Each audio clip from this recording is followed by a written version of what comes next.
Vice President JD Vance got himself kicked off of George Stephanopoulos' show. He was repeatedly asked, did Tom Homan take the $50,000? And JD Vance delivering really a clinic in disinformation and how not to answer a question. He's doing all the things that we've studied before. This is like an academically instructive example. He tries to answer a question that isn't the one that was asked. He plays semantics games. He attacks the interviewer. He attacks the entire institution, and he attacks the media more broadly.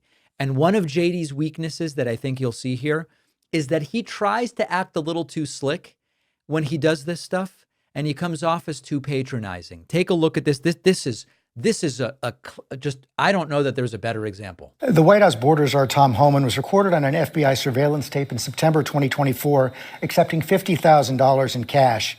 Did he keep that money or give it back? George, you've covered the story ad nauseum. Tom Homan did not take a bribe. Now, remember, the question was, did he take the money or give it back? Answer, he didn't take a bribe. Now we are talking about a distinction that is about whether the money counts as a bribe. This is a different question than the one that George asked. A ridiculous smear, and the reason you guys are going after Tom Homan so aggressively is because he's doing the job of enforcing the law. I think it's really preposterous. I know Tom. I think that he's a good man. He gets death threats. He gets attacked. He gets constantly threatened by people because he has the audacity to want to enforce the country's immigration.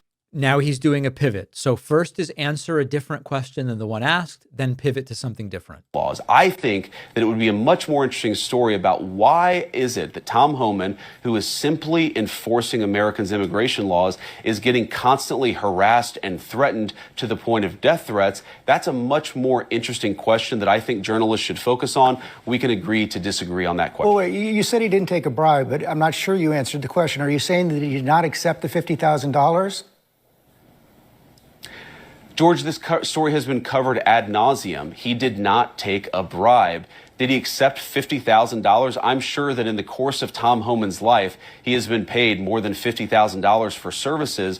Notice that again, he's answering a question that wasn't asked. Has he accepted money for services? The question is, did he accept the $50,000 at issue here on camera, on recording, that the FBI was investigating? The question is, did he do something illegal? And there's absolutely no evidence that Tom Homan has ever taken a bribe or done anything illegal, which is why he's working in the administration. I'm asking you, did he accept the $50,000 that was caught on the surveillance tape? Did he accept that $50,000 or not? George, I don't know what you're talking about. Did he accept $50,000 for what?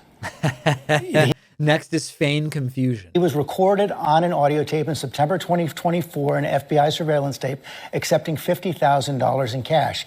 Did he keep that money?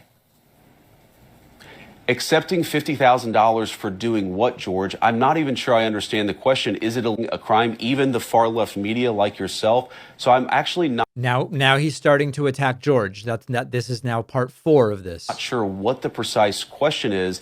Did he accept $50,000? Honestly, George, I don't know the answer to that question. What I do know is that he didn't violate a crime. If you don't know what he did, how do you know it wasn't a crime? So you don't, what was caught on the tape, you're saying right now you don't know whether or not he kept that money? I don't know what tape you're referring to, George. I saw media reports that Tom Homan accepted a bribe. There's no evidence of that. And here's, George, why fewer and fewer people watch your program and why you're losing credibility. Because you're talking for now 5 minutes with the Vice President of the United States. And of course, it's been 2.5 minutes. But importantly, the reason it's going on this long is JD Vance won't answer the question. This is a classic. Shift the blame. Not I won't answer a simple question 5 times. You won't stop asking me about it. About this story regarding Tom Homan, a story that I've read about, but I don't even know the video that you're talking about. Meanwhile, low-income women can't get food because the Democrats and Chuck Schumer have shut down the government. Right now, we're trying to figure out how to pay our troops because Chuck Schumer has shut down the government. You are focused on a bogus story. You're insinuating criminal wrongdoing against a guy who has done nothing wrong. And of course, George is not insinuating anything. He's just trying to figure out, do you acknowledge that he took the money? Instead of focusing on the fact that our country is struggling because our government's shut down. Let's talk about the real issues, George. I think the American people would benefit much more from that than from you going down some weird left-wing rabbit hole where the facts clearly show that Tom Homan didn't engage in any criminal wrongdoing. It's not a weird left-wing rabbit hole. I didn't insinuate anything. I asked you whether Tom Homan accepted $50,000, as was heard on an audio tape recorded by the FBI in September 2024, and you did not answer the question. Thank you for your time this morning.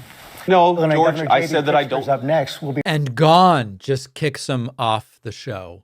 Every single interviewer should treat these guys like this. If there's a criticism here of Stephanopoulos, is that he actually should have jumped in more quickly and said, not the question I asked, Mr. Vice President. Let me ask the question again and see if you want to take another shot at it. And one of the things about JD Vance, these are not novel techniques. Like media trainers will tell you, reframe the question to one that's more favorable to you. Did he take the money? He didn't take a bribe. Okay, classic example. Pivot elsewhere. This is really about people upset that Tom Homan is doing great work, kicking people out of the country or whatever. Go back at the person asking you the question. He's doing all the things that you're trained to do, although some media trainers would say don't attack the person asking the question. It sort of depends on the environment.